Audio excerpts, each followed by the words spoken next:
My last character, Mercenary. I'm going to be doing a Totem Mercenary, which I've heard that the totems that require Crossbow are absolute trash, so this is going to be fun. So yeah, this is recorded before 2.0, and all of the characters I wanted to make sure I was done before 2.0. The Tactician's coming out for Mercenary, but I'm not wanting to play it for a Gearless character because the main point of that Ascendancy is to have a good crossbow, and since I'm going to be using the makeshift crossbow, it really doesn't help me much. So for this character, I was going to go for Gemling Legionnaire, which gives +1 to all skill gems and plus 10% to the quality of skill gems, which both will help out my totem. So I should list the rules for this character. Basically, I'm only allowing myself to use flasks and upgrading them, of course, and then the makeshift crossbow that you get at the start of the game. And I'm also allowing myself to have a second one because in this current patch, you were not allowed to use a swap, like the weapon set skills, if you did not have a second weapon. The final rule is that I have to use totems as my main source of damage. So I can't, just have some sort of crossbow skill doing all the damage for me. It has to be the totems.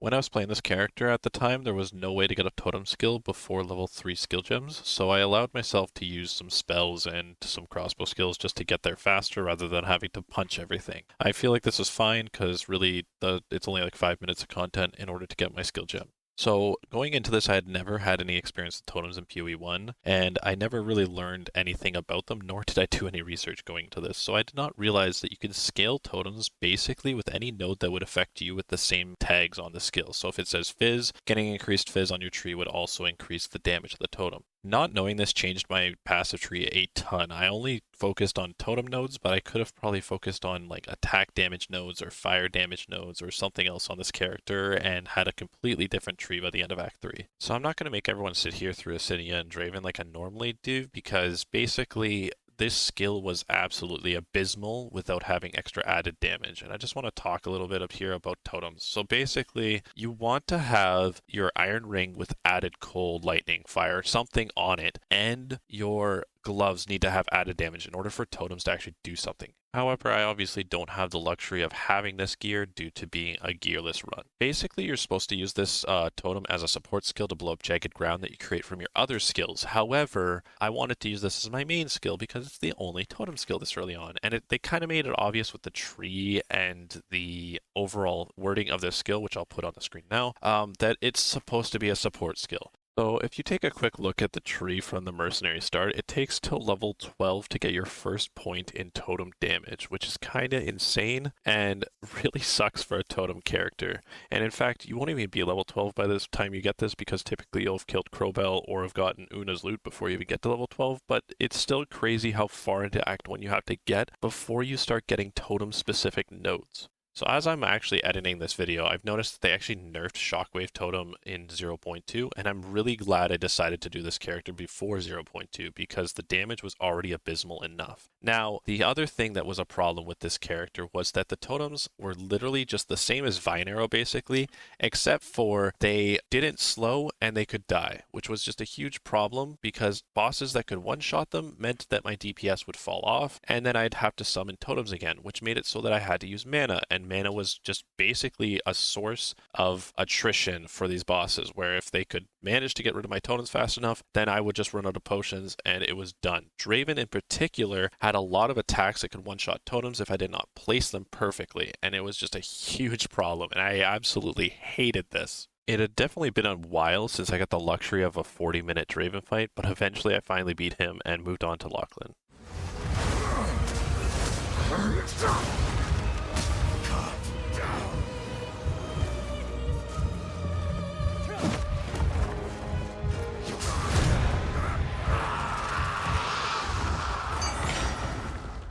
So after spending 40 minutes defeating Draven, I decided to play extremely safe on Lachlan and played Ring Around the Rosie with totems, which by far was not the most effective way to defeat this boss, but eventually I took him down and it only took one try.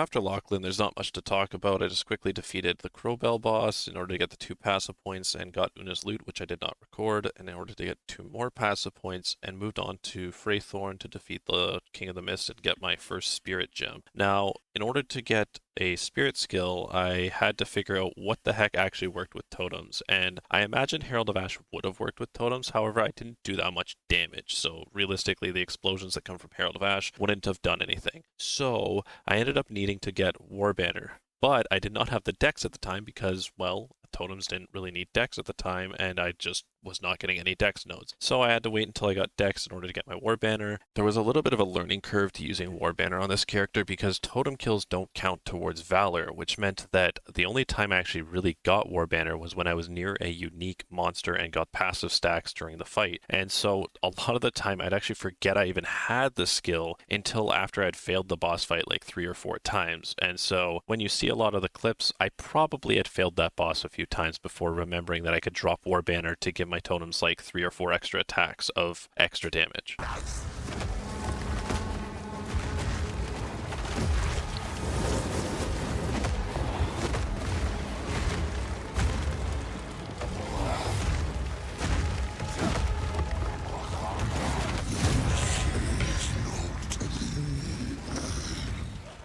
So coming into Executioner, you'll see that I have Infernal Cry. I decided to grab this as a supportive skill. It doesn't actually give me the exerted attacks for totems because they can't exert attacks. However, it did give me the explosions just to allow mobbing areas to go faster. It was a huge pain the amount I would get swarmed with the totem attacks, so the Infernal Cry just with the flame explosions really allowed me to get through the areas faster, and in all honesty, it really didn't do a lot versus bosses.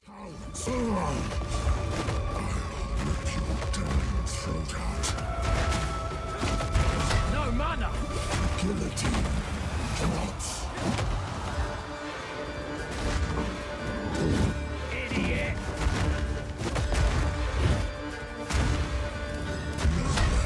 To run.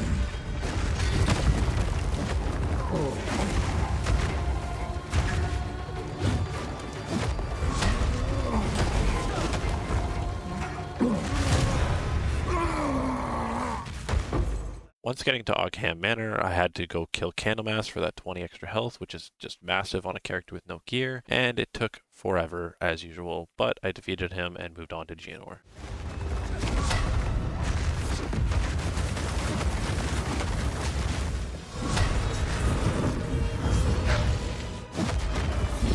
Need more mana!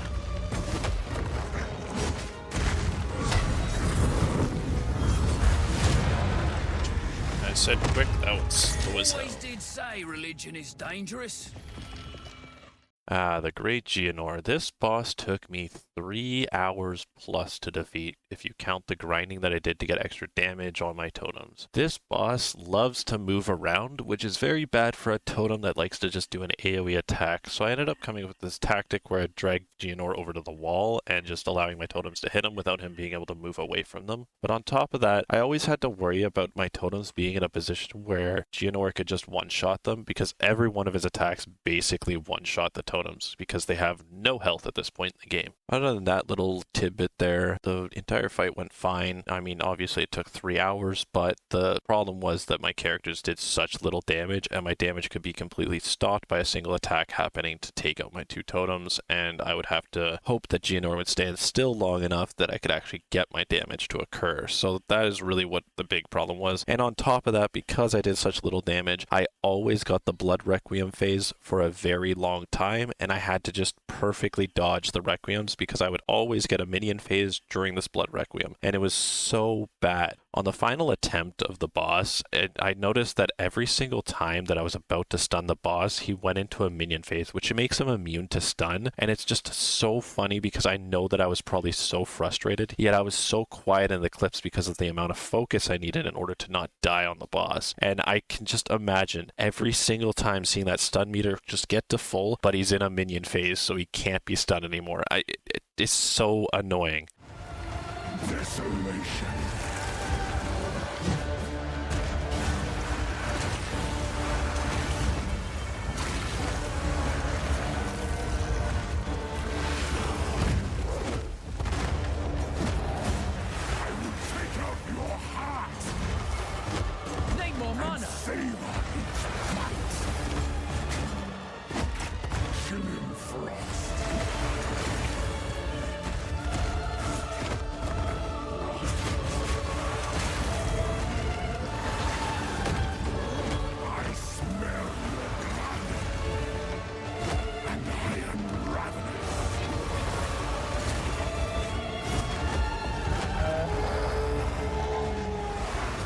pulse quickens. The eternal impure, with bloodlust empowered. Our Ezemir endured, but soon all were devoured. In unending war, death waited at the door. Then hour by hour, men fell as summer soured. I smell your blood, and I am ravenous, breathing death.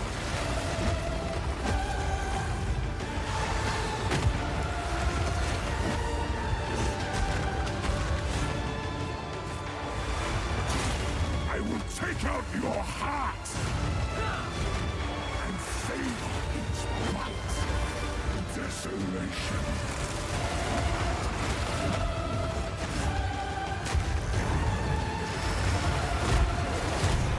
Oh, finally! Holy fuck. Okay. Like, I was AFK for an hour and something. Holy fuck. That's still not my worst Act 1, but fucking hell, this character is utter shit. Do not play fucking totems in Act 1. Holy shit, this is bad. If you find a pint out there. Oh my god. Okay, that's the end of Act 1. Whew, I need to calm down for a sec. So that's the end of Act 1, and it was quite a battle to get to that point, and at the time I was so looking forward to Act 2 because of getting the new totems and just starting to, you know, get a better playstyle, hopefully. And if you enjoyed the video, please leave a comment, like, and subscribe. I'm hoping to get the next one out next week. The reason for the 1 week apart is just because I have a kid and I don't really have time to keep making videos all the time. So for now, I'm just going to keep doing this weekly post thing, and we'll see how it goes from there. Bye for now.